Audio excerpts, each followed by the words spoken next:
আপনি আপনি বলেছেন যে মসজিদে গিয়ে নারীদের জন্য বা মহিলাদের জন্য জামাতে নামাজ আদায় করা মাকরু, কিন্তু আমি আপনার এই বক্তব্যটার পরিপ্রেক্ষিতে আমি দেখতে পাচ্ছি যে এটা তো বরং মাকরু নয়, কেউ কেউ এটাকে মুস্তাহাব বা এনকারেজ বলতে চান।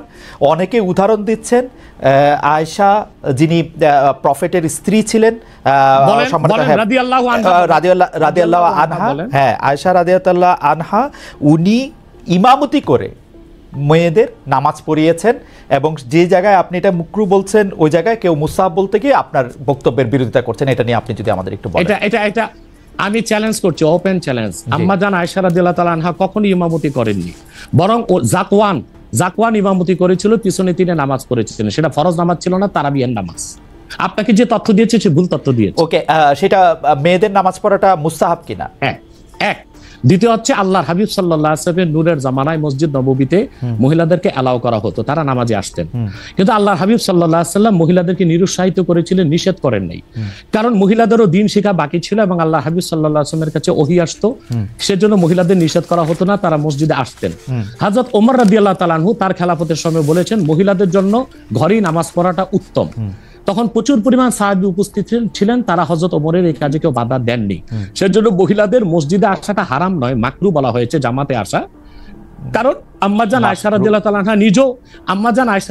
আনহা নিজেও বলেছিলেন যে বর্তমানে মানে ১৫০০ বছর আগেই আম্মাজান আয়েশা বলেছেন যে এখন মহিলাদের মসজিদে না আসাই উচিত ফিতনার এই সময়।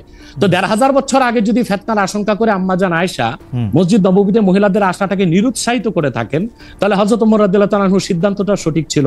আর বর্তমান যুগে সেটা আমরাও নিরুৎসাহিত করি, এজন্যই মাকরু বলি। মাকরু মানে হারাম নয়, খুব কঠিনভাবে নিষিদ্ধ নয়, জাস্ট নিরুৎসাহিত করা।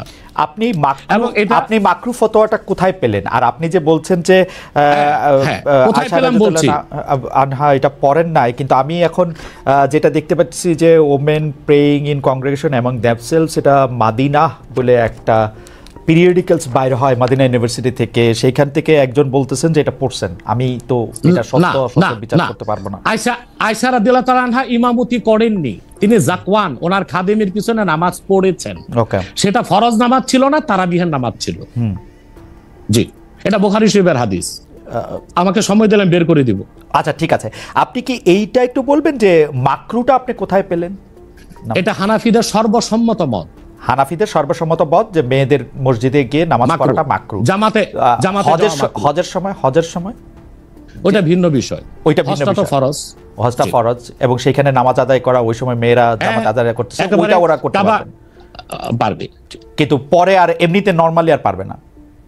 পারবে না মানে বললাম তো, নিরুৎসাহিত করা হয়েছে, তারা ঘরে পড়বে, ঘরে পড়াটাই উত্তম। এটা যদি মাকরু হইতো তাহলে কি হজের সময় এটা পড়াটা জায়েজ থাকতো?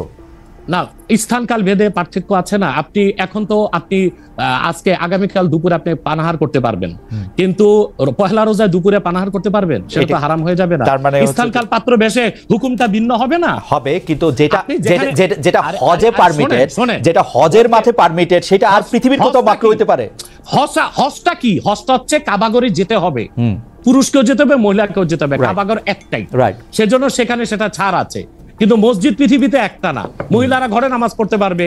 হ্যাঁ, তারপরে আমরা এটা বলে থাকি, যেমন কোন মহিলা ঢাকা গেল শপিং করার জন্য, এখন নামাজের সময় হলো, সে বাড়িতে আসতে নামাজ কাজা হয়ে যাবে, সে বাইতুল মোকাররম যে নামাজ পড়ে নেক, মহিলাদের জন্য যদি সুব্যবস্থা থেকে পড়তে পারবে।